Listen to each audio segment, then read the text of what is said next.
And singing the words of the old Negro spiritual, free at last, free at last. Thank God Almighty, we are free at last. She was born September 13th, 1904 in Atlanta, Georgia.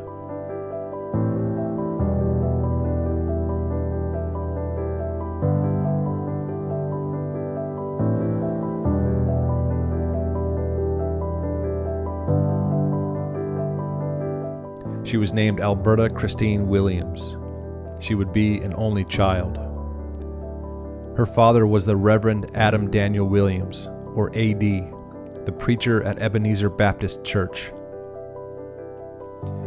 Alberta lived a relatively normal life for the time and age.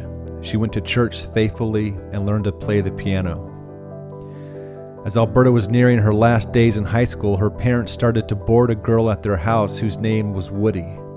Woody's brother was named Michael. Even if it was something just in their minds, some sort of attraction was shared between Michael and Alberta.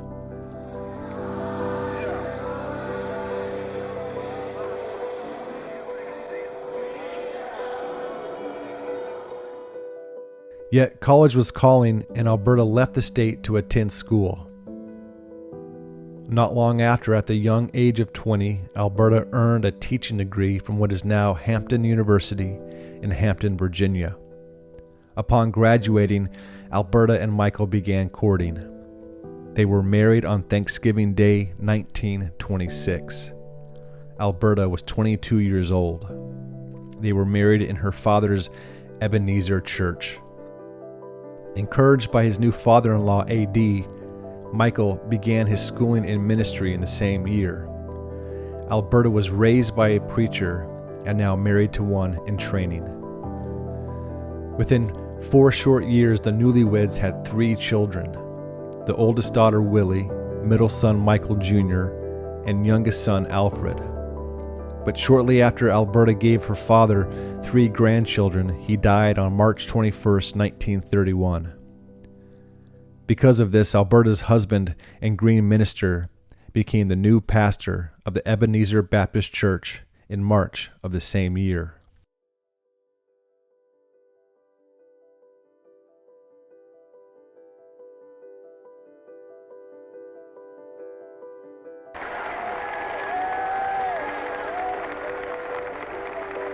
Within a relatively short time, in 1934, Michael was one of 10 Baptist ministers who, after being able to visit the Holy Land, traveled to Germany. That was the same year the president of Germany, Hindenburg, would die. Hitler would then assume centralized power of the German people, becoming the Führer, being both chancellor and president. Despite the present mess that Germany found itself in, Michael was mesmerized by the country's religious history, undoubtedly Martin Luther.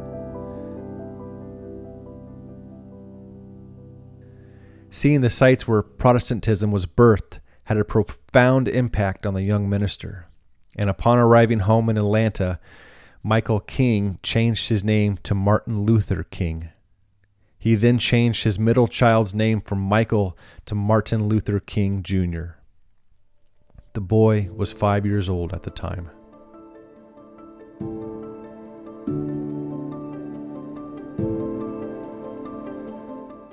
During all of this, Alberta remained a close and caring mother to all her children.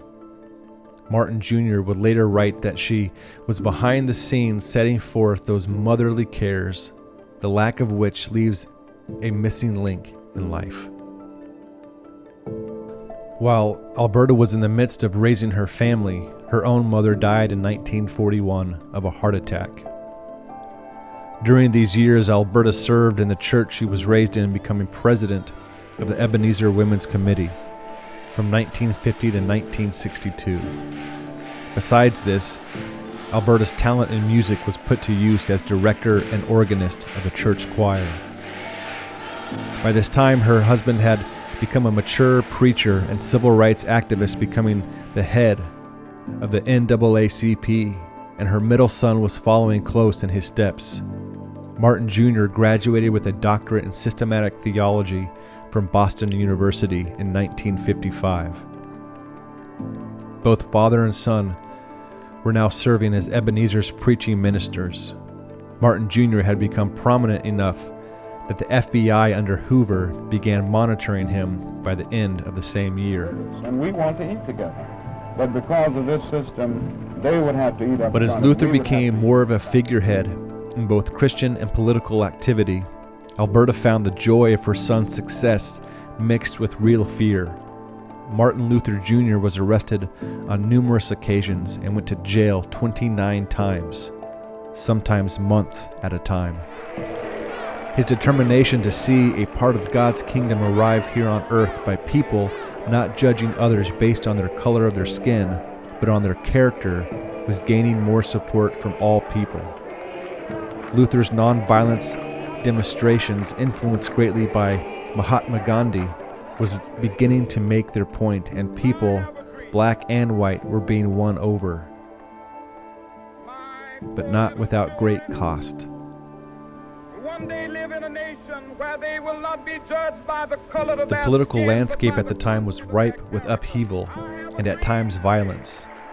Just 4 months after Martin's I Have a Dream speech in Washington, the President of the United States was assassinated on November 22nd, 1963 in Dallas, Texas.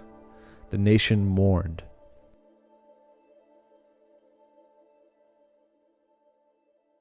If the leader of the country was not properly protected, what chance did a black civil rights leader have of being safeguarded? Little did Alberta know, and although it wasn't too personal, JFK's assassination was just the beginning of deaths that she would soon face.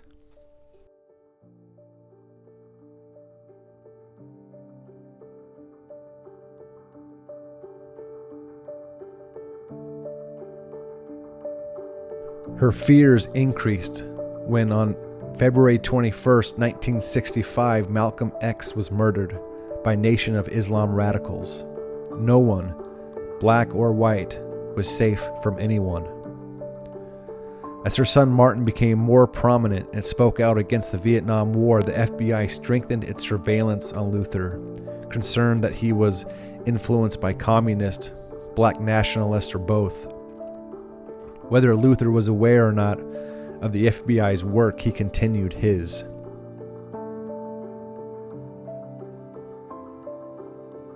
In April of 1968, he traveled to Memphis in support of the local sanitation workers union.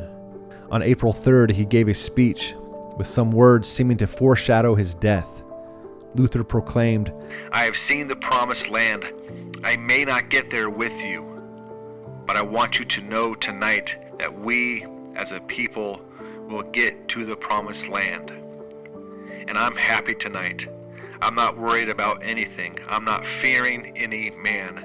Mine eyes have seen the glory of the coming of the Lord."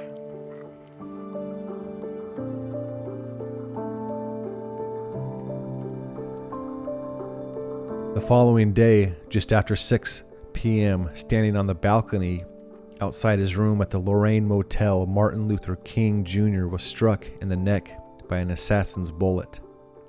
His brother Alfred was staying in the room beneath him. Surrounded by friends and associates, he was pronounced dead an hour later. It was April 4th, 1968, and he was 39 years old.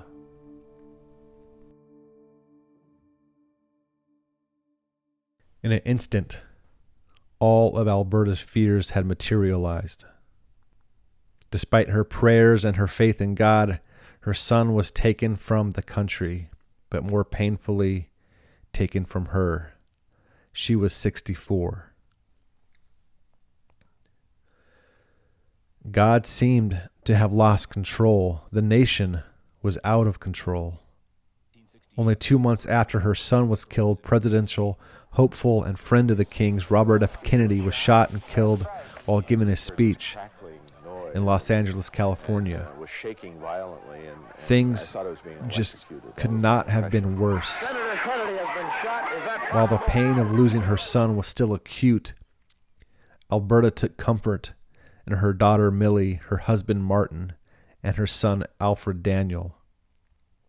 The father and son were still pastoring together at her dad's old Ebenezer Baptist church.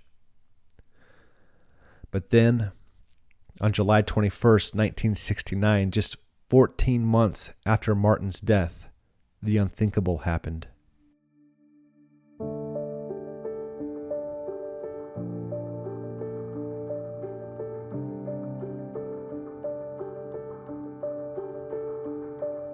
Alberta's youngest child and last son, Alfred Daniel King, was found drowned in his own pool.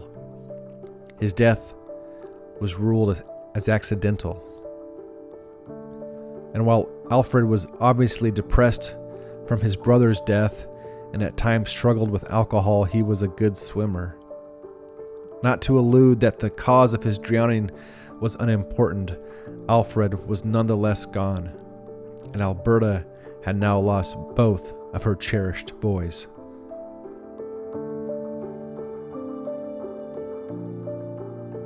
Although slowly, time crept forward, and despite all the chaos swirling around Alberta, a constant and solace in her life was her church and her ministry there.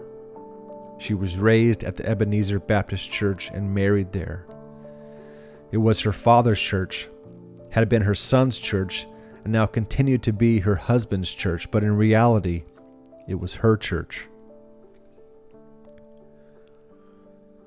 Only 5 years had passed since losing Alfred, 6 for Martin, but the 69-year-old found herself comfortable as she played her familiar pipe organ on a Sunday morning. She was at peace leading the church choir and playing the organ. In more ways than one, it was her sanctuary.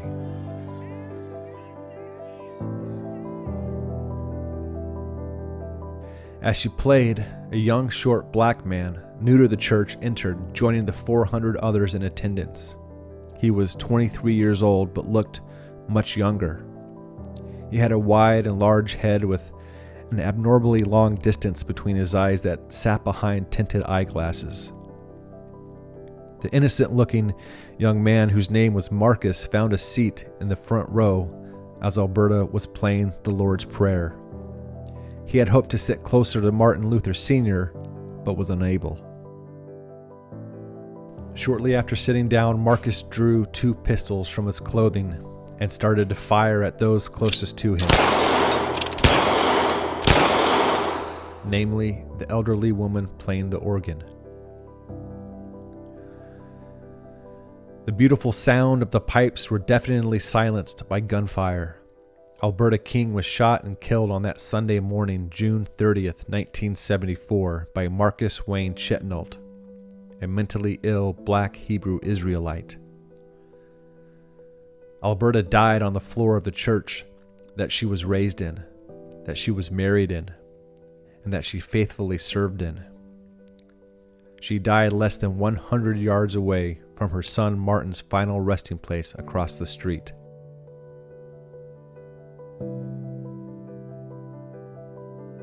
Any sadness and despair that Alberta might have carried at the time was now gone.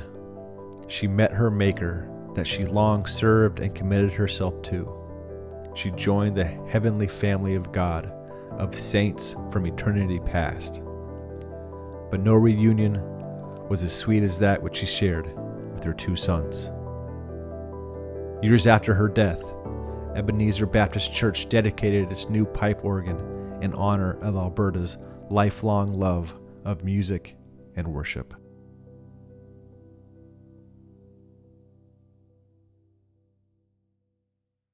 I wanted to share the story with you for a few reasons. One, because simply put, not too many people know the details of tragedy that surrounded the King family. The story of Martin Luther is much bigger than just him. And the more that we know about any story makes us appreciate it more.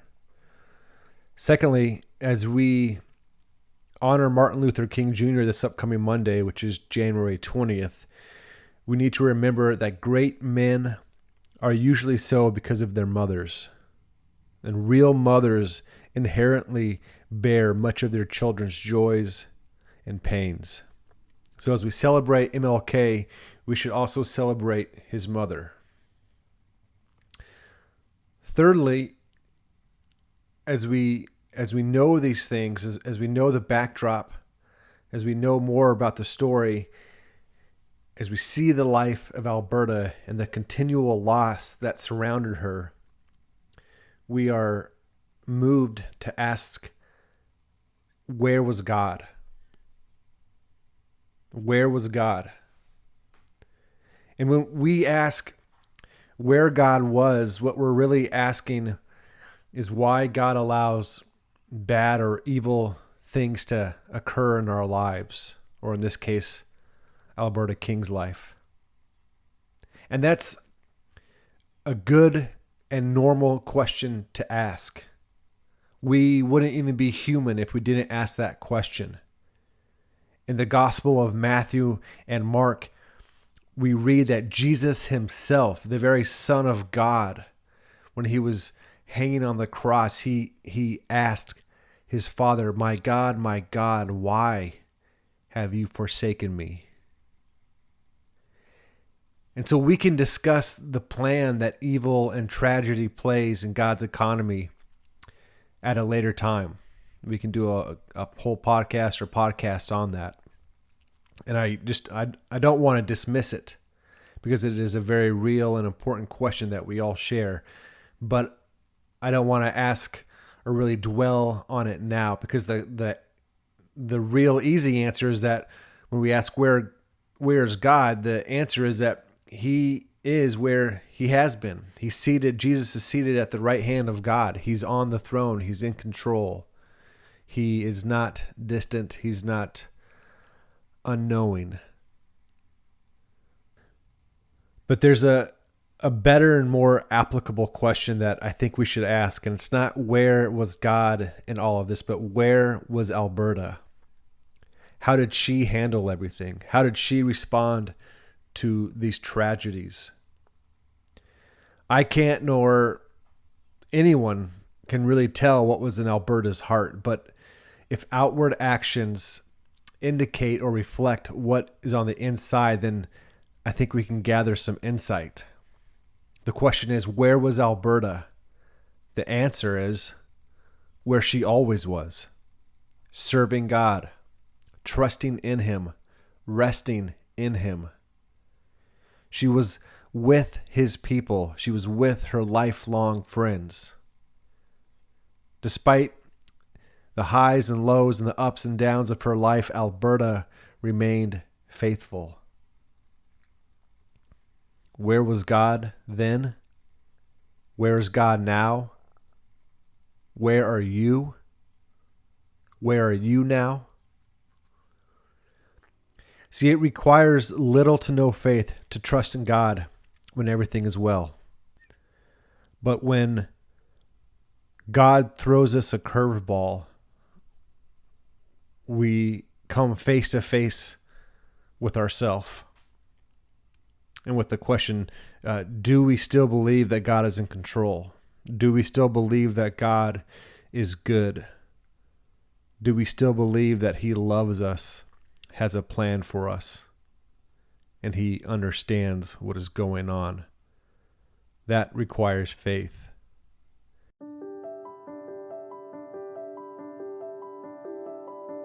Job is a character in the Old Testament who's kind of famous because of what God put him through. He tested Job. But in reality, Job is just like all of us in that we are all tested. In our life, we are all at different times in various ways we're tested to the point where we have to really ask, do we trust him? And Job is special not because of what he went through, although it was really, really difficult to say the least. He lost his family, he lost his wealth, he lost his health. He had pretty much lost everything. And that can happen to a lot of us. It has happened to a lot of us. It probably will happen to you to some degree in the future. But what makes Job stand out is not what happened to him, but where he landed in the midst of it. And so Job chapter 13, verse 15, he says, "Though he slay me, yet I will trust him." I know that I've had to say that in my own life. Though he slay me, yet I will trust him. Job landed there. Alberta landed there. God's desire is that we land there, that we acknowledge that he's in control. We acknowledge that his ways are higher than our ways. We go to him with our pain and our suffering, or we cast our burden down at his feet, but at the end of the day, we trust him. So as we remember Martin Luther King this week, let us remember his mother as well. Remember her life. Remember her loss. Remember her faith in God. Remember her name, Alberta.